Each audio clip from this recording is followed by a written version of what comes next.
जलन एक ऐसी आग है जो इंसान को अंधा बना देती है। ये आग इतनी भयानक है कि रिश्तों तक को जला डालती है। आज हम जिस केस के बारे में डिस्कशन करने वाले हैं, ये केस भारत का नहीं है बल्कि हमारे पड़ोसी देश बांग्लादेश का है।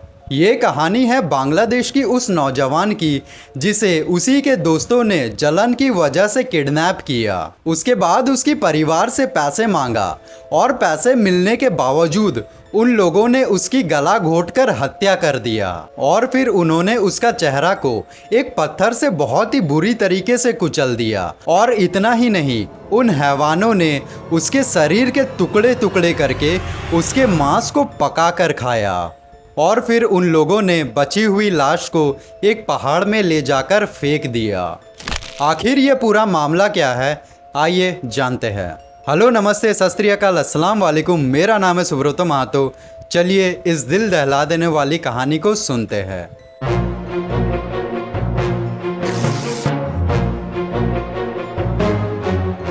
इस कहानी की शुरुआत होती है बांग्लादेश के चिटागोंग में, जहां पर 20 साल का शिवली सादिक हृदय रहता था।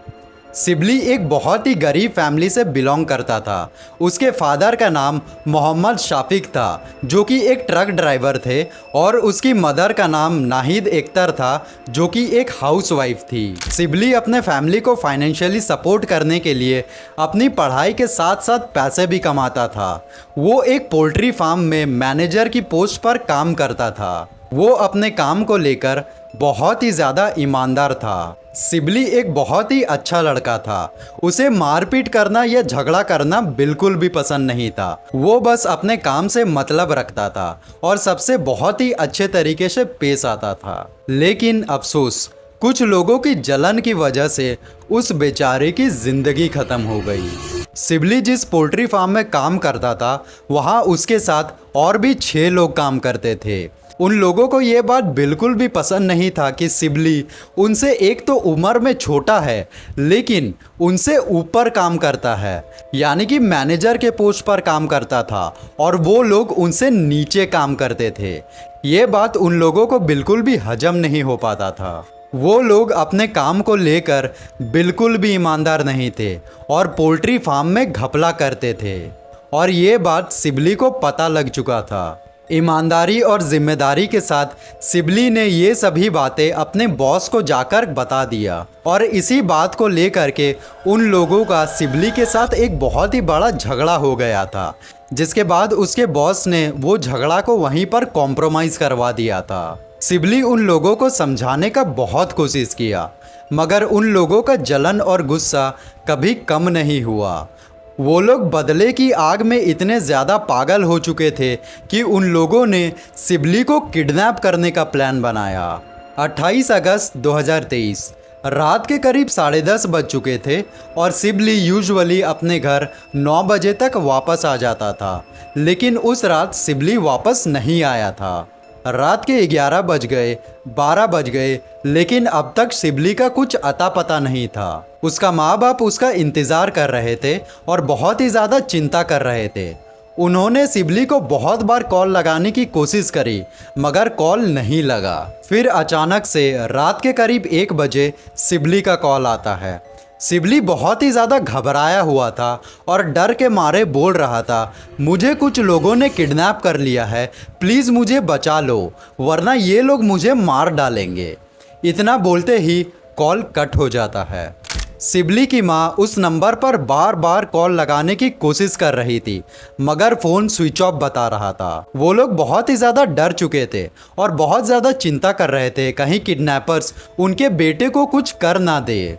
और डर के मारे रात के करीब 2 बजे वो लोग पुलिस स्टेशन में कंप्लेन करने जा रहे थे, और फिर अचानक से उन लोगों को वही नंबर से कॉल आया।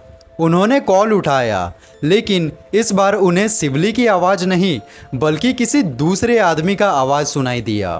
वो आदमी शिवली की माँ बाप से कह रहा था, तुम्हारा बेटा हमारे कब्ज़े में है, अगर अपने बेटे को सही सलामत देखना चाहते हो तो हमें 15 लाख टका दो, और अगर तुम लोगों ने ये बात पुलिस को बताने की कोशिश करी तो तुम लोग अपने बेटे को कभी ज़िंदा नहीं देख पाओगे। और इतना कहते ही उस आदमी ने कॉल कट कर दिया। सिबली के माँ बाप के लिए ये बात एक डरावना सपना जैसा था।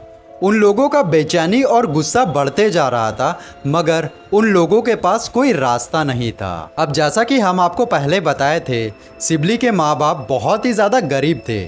उन्होंने अपने रिश्तेदारों से और दोस्तों से बहुत मदद मांगी, लेकिन 15 लाख टका का इंतज़ाम नहीं कर पाए वो लोग। सिबली को किडनैप हुए अब पूरे 2 दिन बीत चुके थे और एक बार फिर से उन लोगों ने सिबली के पेरेंट्स को कॉल किया।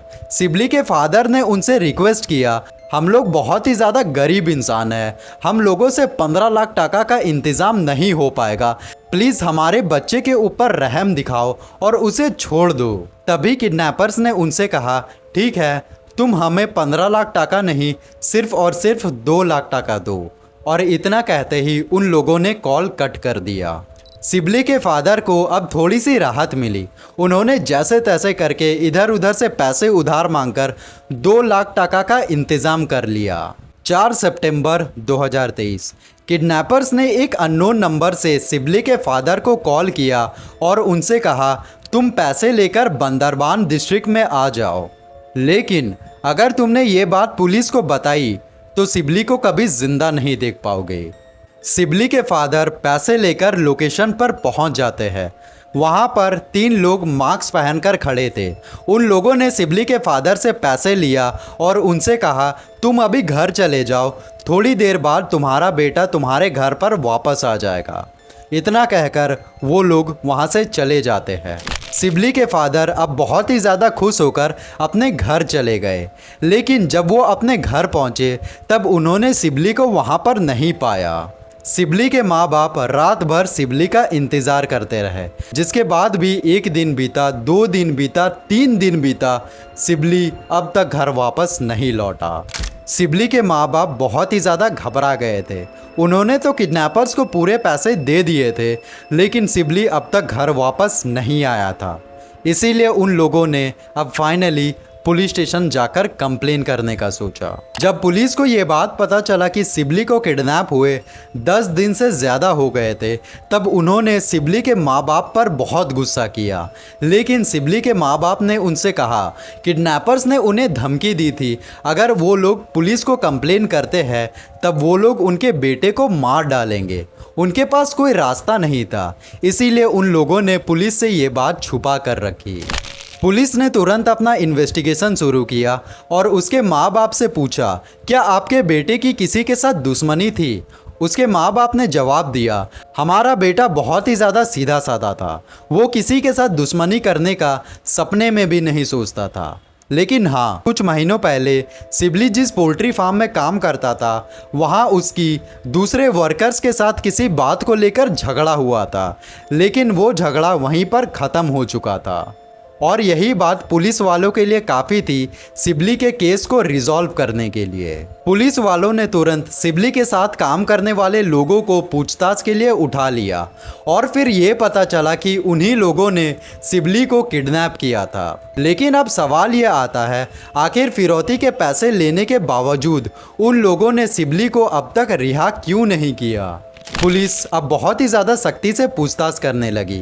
तब उन लोगों ने पुलिस के सामने ये कमिट किया, जब वो लोग सिबली को किडनैप कर रहे थे तब सिबली ने उनका शक्ल देख लिया था, और अगर वो लोग सिबली को रिहा कर देते तो सिबली बाहर जाकर पुलिस कंप्लेन भी कर सकता था। और इसीलिए उन लोगों ने पैसे मिलने के बाद सिबली की गला घोंटकर हत्या कर दिया और फिर उसकी लाश को एक पहाड़ में ले जाकर फेंक दिया। पुलिस तुरंत उस पहाड़ पर पहुंच जाती है सिबली की लाश को लेने के लिए, लेकिन पुलिस को वहां पर कोई लाश नहीं बल्कि सिबली का कंकाल मिलता है। पुलिस बहुत ही ज़्यादा सोच में पड़ गई थी, आखिर सिबली की लाश इतनी जल्दी एक कंकाल में कैसे बदल गया। जिसके बाद पुलिस ने एक बार फिर से उन लोगों से बहुत ही ज़्यादा सख्ती से पूछताछ करी और फिर उन लोगों ने पुलिस को कुछ ऐसा बताया जो सुनकर उन लोगों के रोंगटे खड़े हो गए। उन लोगों ने कहा, हमने पहले सिबली को गला घोंटकर मार डाला, जिसके बाद उसके चेहरे को एक पत्थर से बहुत ही बुरी तरीके से कुचला और फिर उसके शरीर के टुकड़े टुकड़े करके उसके मांस को पका कर खाया।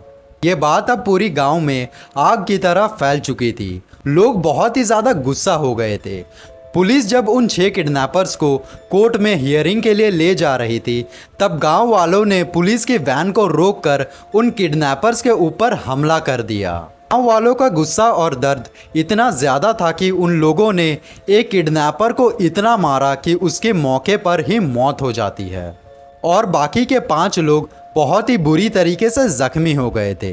पुलिस उन लोगों को किसी तरह से वहां से बचाकर हॉस्पिटल ले गए और इसी के साथ ये केस यहीं पर ख़त्म हो जाता है। ये केस हमें ये सिखाती है कि जलन और दुश्मनी की आग में लोग किस हद तक गिर सकते हैं। और अगर वीडियो पसंद आए तो वीडियो को एक लाइक ज़रूर कीजिएगा और नीचे कमेंट करके ज़रूर बताइएगा कि उन गांव वालों ने उन हत्यारों के साथ सही किया या फिर गलत। और अगर इस वीडियो में कुछ आप लोगों को कमी लगा तो उसका फीडबैक भी मेरे को ज़रूर बताइएगा, ताकि हम आने वाले वीडियोज़ में उस चीज़ को सुधार कर सके। और अगला किस टॉपिक पर आप लोग वीडियो देखना चाहते हैं उसे भी कमेंट करके नीचे ज़रूर बताइएगा। और ऐसे ही कंटेंट देखने के लिए हमें फॉलो कीजिए। Hope this helps.